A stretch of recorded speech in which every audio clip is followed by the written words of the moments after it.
Chaque année, à peu près 300 000 visiteurs visitent le château de Blois.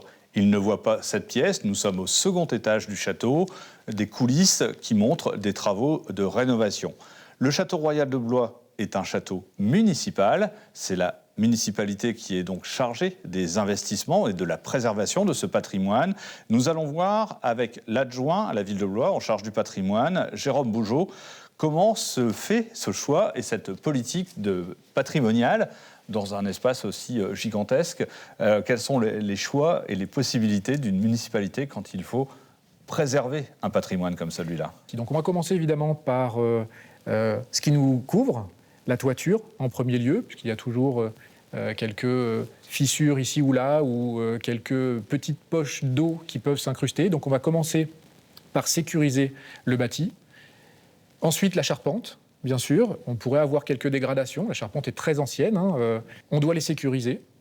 Et puis ensuite, il y a tout le reste, puisque ce qui tient la toiture et la charpente, ce sont les maçonneries. Et donc là aussi, on doit s'attaquer aux maçonneries, comme ici, par exemple. Alors ici, on est où et il se fait quoi? On est au deuxième étage du château, au-dessus des anciens appartements de Catherine de Médicis. Et on a ici un mur Renaissance pour lequel il y a des dégradations. On s'est rendu compte visuellement qu'il y a des fissures qui sont à la fois longitudinales ou en profondeur. Donc on a un certain nombre de fissuromètres qui sont installés et qui nous permettent de constater, presque au jour le jour, si oui ou non on a des dégradations. Je vous propose, vous en avez parlé un petit peu, de découvrir les charpentes. C'est vrai qu'ici, au château de Blois, toutes les époques ont produit une charpente. Ça va du Moyen-Âge à nos jours. Je vous propose de découvrir la valeur patrimoniale de ces étais en bois qui sont sous les combles. Le château royal de Blois a la particularité de présenter aux visiteurs plusieurs époques de construction, du Moyen-Âge au XVIIe siècle. Un enchevêtrement d'architecture médiévale, gothique ou Renaissance particulièrement visible dans les charpentes. De la même époque que la cathédrale Notre-Dame de Paris, l'ossature bois dite en forme de coque de bateau renversée au-dessus de la salle des États généraux est un joyau des savoir-faire du XIIIe siècle. La charpente qu'on a là est une charpente qui a été datée de 1214 par une analyse scientifique qu'on appelle la dendrochronologie, c'est-à-dire l'analyse des cernes du bois. Et c'est donc une charpente médiévale et aujourd'hui la seule connue de charpente civile, j'entends bien d'un édifice civil, pour cette période-là, puisque c'est la charpente de la salle de justice des comtes de Blois.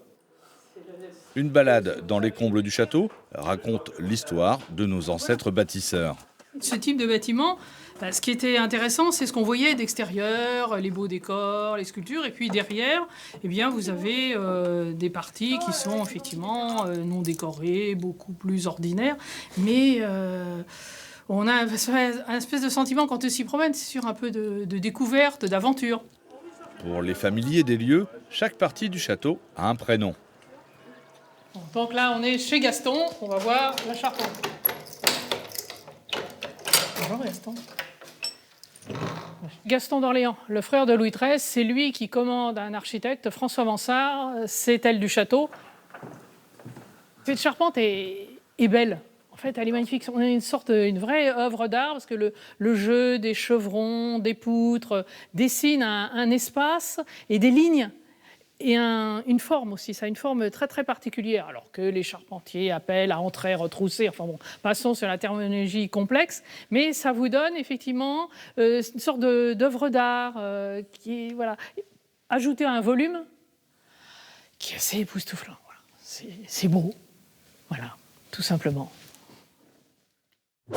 Comme vous l'avez vu, pour les charpentes, il y a effectivement les murs, la toiture qui sont toujours à préserver dans un immense monument comme le château de Blois. Un château municipal, alors est-ce que ça vous coûte cher de sauvegarder ce patrimoine, de le garder en état ?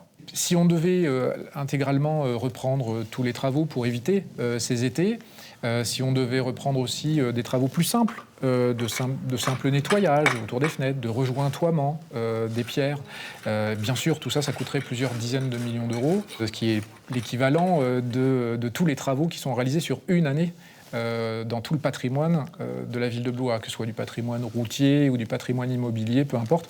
Donc évidemment, tout injecter en une fois sur ce bâtiment, c'est impossible. Dans les attractivités propres au monument, le Château Royal de Blois, demain, nous découvrirons ce qui fait venir aussi des visiteurs le soir. Il s'agit du son et lumière.